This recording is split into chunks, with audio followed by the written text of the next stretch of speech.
Selamat pagi umat yang terkasih dalam Tuhan Yesus Kristus. Kita bertemu kembali dalam doa pagi pada hari ini, hari Senin, tanggal 22 Januari 2025. Sebelum kita mulai renungan ini, mari kita bersatu dalam doa. Kita boleh menyapa Tuhan di dalam keheningan pagi hari ini. Mari kita satu dalam doa. Tuhan, kami bersyukur pagi hari ini kami boleh duduk diam di hadapan Tuhan, untuk kami boleh mendengar, merenungkan, dan kami boleh merefleksikan firman Tuhan dalam kehidupan kami, khususnya untuk hari ini Tuhan. Bukalah mata hati kami Tuhan, sehingga kami boleh memahami apa yang Tuhan kehendaki dalam hidup kami. Kami Tuhan siap untuk boleh mendengar firman Tuhan. Dalam kuasa saja kami berdoa dan kami ucap syukur. Amin. Renungan pada pagi hari ini terambil dari Yesaya 54 ayat 1 hingga 8. Saya akan membacakannya menurut versi terjemahan baru kedua. Yesaya 54 ayat 1 hingga 8. Bersorak-soraklah hai perempuan mandul yang tidak pernah melahirkan. Bergembiralah dengan sorak-sorai dan memekiklah, hai engkau yang tidak pernah menderita sakit bersalin. Sebab anak-anak dari perempuan yang ditinggalkan sendirian akan lebih banyak daripada anak-anak dari perempuan yang bersuami. Firman Tuhan. Perluaslah tempat kemahmu dan bentangkanlah tenda tempat kediamanmu. Janganlah membatasinya. Perpanjanglah tali-tali kemahmu dan pancanglah patok-patokmu kuat-kuat. Sebab engkau akan menyebar ke kanan dan ke kiri. Keturunanmu akan menduduki wilayah bangsa-bangsa dan akan mendiami kota-kota yang sunyi sepi. Janganlah takut, sebab engkau tidak akan mendapat malu. Dan janganlah merasa malu, sebab engkau tidak akan mendapat celah. Sebab engkau akan melupakan celah masa remajamu dan tidak akan mengingat lagi aib kejandaanmu. Sebab yang menjadi suamimu ialah Dia yang menjadikan engkau. Tuhan semesta alam namanya, yang menjadi penebusmu ialah yang Maha Kudus, Allah Israel. Ia disebut Allah seluruh bumi. Engkau seperti istri yang ditinggalkan dan yang bersusah hati ketika Tuhan memanggil engkau kembali. Bagaimana mungkin istri dari masa muda akan tetap ditolak? Demikian firman Allahmu. Hanya untuk sesaat aku meninggalkan engkau, tetapi karena kasih sayang yang besar aku mengambil engkau kembali. Dalam murka yang meluap-luap, aku telah menyembunyikan wajahku terhadap engkau hanya sesaat. Tetapi dalam kasih setia abadi, aku telah menyayangi engkau. Firman Tuhan, penebusmu. Demikianlah pembacaan firman Tuhan dari Yesaya 54 ayat 1 hingga 8. Tema kita pada pagi hari ini adalah kasih setia Tuhan abadi. Ketika kita membaca kitab Yesaya, penulis kitab Yesaya, Nabi Yesaya menggambarkan hubungan Allah dan umatnya sebagai relasi suami istri. Allah digambarkan sebagai suami yang setia, sedangkan Israel digambarkan sebagai istri yang tidak setia.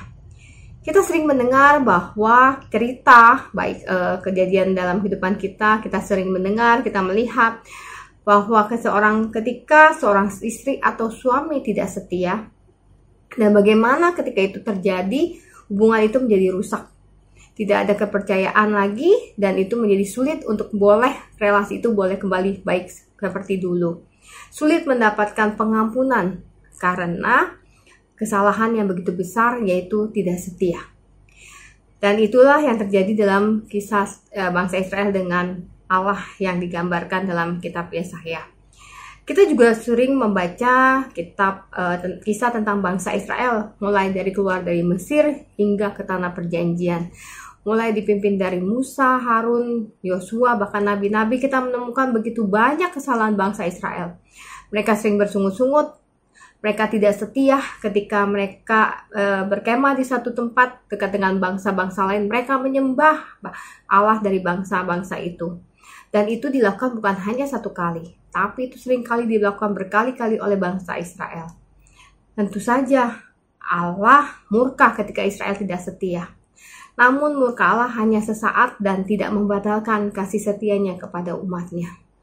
Allah tetap mengasihi bangsa Israel dengan kasih yang abadi. Karena itu Allah tetap menebus mereka dan mengaruniakan segala yang baik bagi bangsa Israel. Allah tetap membawa bangsa Israel ke negeri yang dijanjikannya yang berlimpah madu dan susunya. Artinya Allah tetap memberikan yang terbaik kepada bangsa Israel di tengah-tengah ketidaksetiaan mereka. Allah tetap menepati janji yang sudah dinyatakan kepada bangsa Israel melalui nabi-nabinya. Karena itu dari penegasan dari Yesaya 54 ayat 7 dan 8 menegaskan bahwa hanya sesaat Allah meninggalkan bangsa Israel karena kasih sayang Allah yang begitu besar sehingga Allah mau mengambil bangsa Israel itu kembali. Dan ketika Allah murka, Allah menyembunyikan wajahnya terhadap bangsa Israel hanya sesaat. Karena dalam kasih setia abadi, Allah tetap mengasihi bangsa Israel karena Tuhan adalah penebus. Nah, pernyataannya tegas dari kitab Yesaya ini menunjukkan bahwa kasih sayang Allah begitu besar. Allah begitu mengasihani kita. Allah begitu telah membuktikan cintanya kepada kita dengan cara-cara yang tidak terukur setiap hari yang kita rasakan. Tetapi seperti yang dilakukan oleh bangsa Israel, kita kadang masih hidup di bawah kasih Tuhan jauh. Dan kita tidak lagi melakukan hal-hal yang menyenangkan hati Tuhan. Kadang kita seperti bangsa Israel. Kadang kita begitu jauh hubungan kita dari Tuhan. Kita melupakan kasih Tuhan yang begitu ajaib, begitu nyata dalam kehidupan kita. Dan kadang-kadang hal ini terjadi karena di dalam pemahaman kita, kasih kita yang kita dapatkan berbeda dengan kasih Allah. Kasih yang kita dapatkan dari dunia ini, kita melihatnya hanya karena ada beberapa faktor yang mempengaruhi. Orang tua kita mengasihi kita seperti apa, pasangan kita mengasihi kita seperti apa. Dan itu membuat cara pemahaman kita terhadap kasih juga terpengaruh. Karena itu adalah standar duniawi. Tapi kasih Tuhan itu selalu murni. Kasih Tuhan itu tidak egois. Kasih Tuhan itu tidak transaksional. Kasih Tuhan itu sungguh berlimpah. Seberapapun kita melakukan kesalahan. Kasih Allah itu nyata yang kita boleh jalani, kita boleh alami melalui pengampunan, melalui penebusan Tuhan Yesus Kristus. Kadang kita seperti bangsa Israel dan seringkali kita seperti bangsa Israel yang tersesat di dalam dosa-dosa kita. Kita terperosok begitu jauh dalam dosa-dosa kita. Kita menjadi budak dari keegoisan kita, kehawa nafsuan kita. Tapi ingat, kasih Tuhan telah membayar kita. Kasih Tuhan telah menebus kita. Dan kita dapat memiliki kembali kasih Allah yang begitu nyata dengan kasih Tuhan, dengan pengorbanan Tuhan Yesus Kristus. Ketika kita berada di dalam titik terendah dalam hidup kita merasa diri kita tidak layak di hadapan Tuhan, kadang kita malah semakin menjauh dari Tuhan. Kita ingat bahwa kasih Tuhan itu besar, tapi kita seringkali merasa malu. Karena kita merasa kita sudah mengecewakan Tuhan. Kita merasa tidak layak untuk boleh datang di hadapan Tuhan. Kita menganggap Allah itu marah sama kita. Kita menganggap Allah itu murka dengan kita.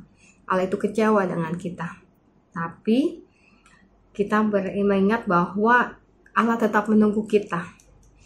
Allah tetap mau menunggu kita dengan tangan yang terbuka seperti bangsa Israel yang diterima Allah dengan begitu terbuka, dan Allah tetap membimbing bangsa Israel dan mengantarnya menuju tanah perjanjian, dan Allah tetap memberkati bangsa Israel.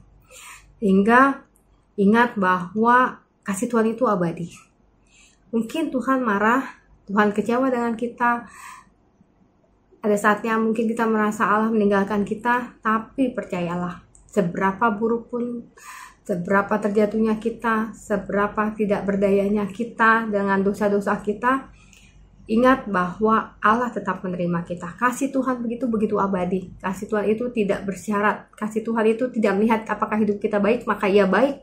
Kasihnya banyak buat kita, kasihnya nyata buat kita. Kasih Tuhan itu tidak ada batasnya. Kasih Tuhan itu murni dan Dia selalu menunggu kita untuk kita selalu datang ke hadapan Tuhan seberapapun kondisi kita. Maka karena itu ingatlah selalu bahwa kasih Tuhan itu begitu abadi. Kasih Tuhan itu begitu nyata dalam kehidupan kita, seberapapun kehidupan kita yang kita alami. Seberapapun kita punya hubungan dengan Tuhan, apapun yang terjadi, ingat bahwa Tuhan tetap menunggu kita. Tuhan tetap tangannya terbuka dan Allah mau kita datang ke hadapannya. Allah mau kita duduk bersama Allah. Bahkan Allah mau menggendong kita ketika dalam kondisi kita yang tidak baik-baik saja. Rasakan kasih setia Tuhan dan kebaikan Tuhan dalam kehidupan kita. Terus rasakan, dan maka kita akan selalu bersyukur bahwa kita punya Allah yang begitu luar biasa kasih-Nya dalam kehidupan kita. Ingat bahwa kasih Tuhan sudah tercurah dengan penuh dengan pengorbanan Tuhan Yesus Kristus bagi hidup kita. Karena itu jangan sia-siakan, tetap nikmati dan syukuri kasih Tuhan yang kita rasakan dalam kehidupan kita. Kita mau merenungkan bahwa ada satu lagu yang sangat indah dari PKJ 128, bahwa kasih Tuhan itu tiada bertepi. Kasih Tuhan itu sangat luas, dalam dan lebar bagi kita, bahkan melampaui akal kita yang fana. Mari kita boleh menyanyikan lagu ini dan kita boleh merasapi bahwa itulah kasih Tuhan yang begitu luar biasa dalam hidup kita.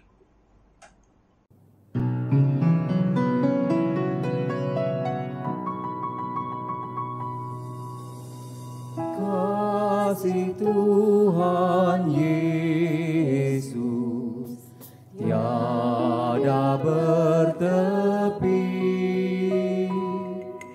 lebar panjang tinggi, dalam tak terperi. Walau melampaui akal kita yang fana,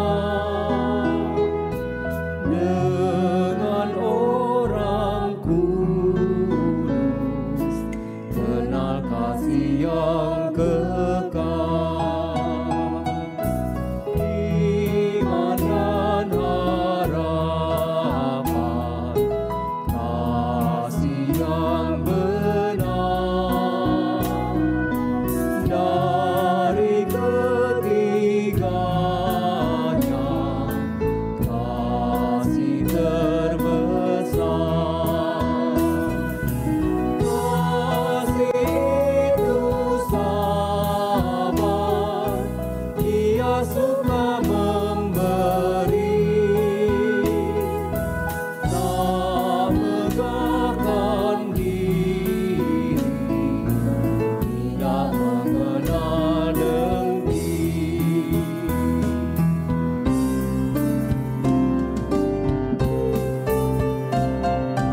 Berikanlah ya Tuhan iman yang teguh,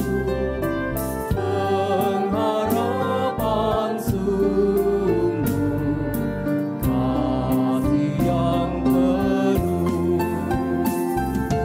dan yang terutama kasih Tuhan tercermin dalam hidup kami, senantiasa berseri.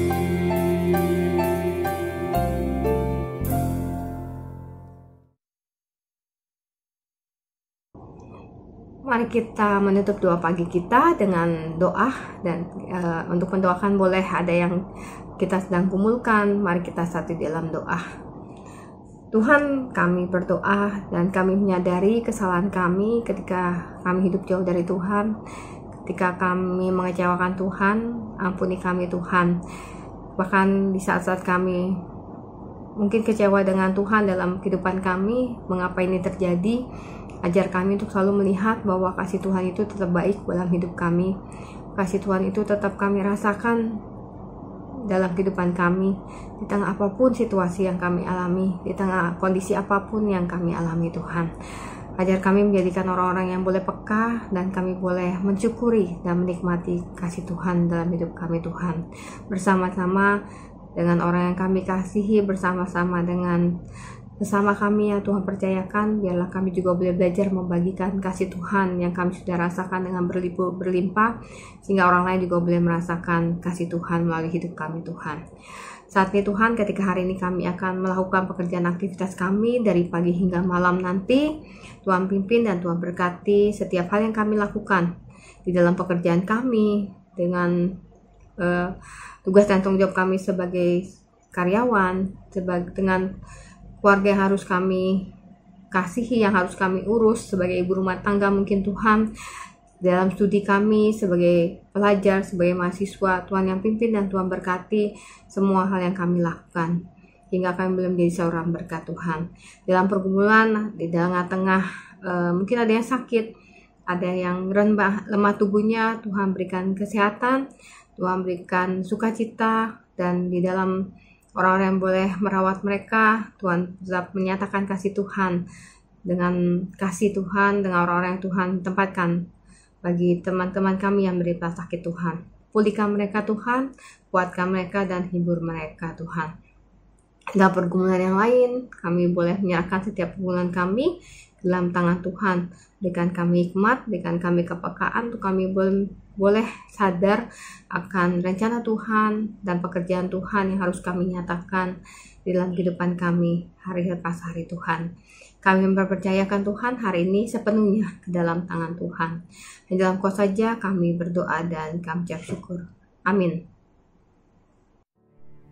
Bagi Bapak Ibu yang memiliki pergumulan khusus dan ingin didoakan, bisa menghubungi rekan-rekan pendeta di nomor berikut.